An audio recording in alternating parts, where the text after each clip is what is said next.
নিজের গল্পটা লেখো, এমনভাবে লেখো যেন কেউ পড়ার পর তার হারিয়ে যাওয়ার সাহসটা আবার খুঁজে পায়।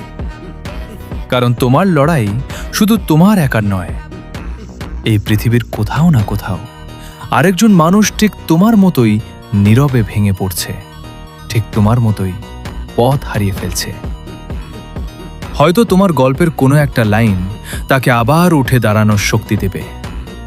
হয়তো তোমার অভিজ্ঞতার কোনো একটা অধ্যায় তার অন্ধকারে আলো হয়ে জ্বলবে। তাই নিজের গল্প লুকিয়ে রেখো না, লেখো, সাহস করে লেখো। কারণ কখনো কখনো একজন মানুষের নতুন করে শুরু করার সাহস লুকিয়ে থাকে অন্য একজন মানুষের সত্যি করে বলা গল্পের মধ্যে।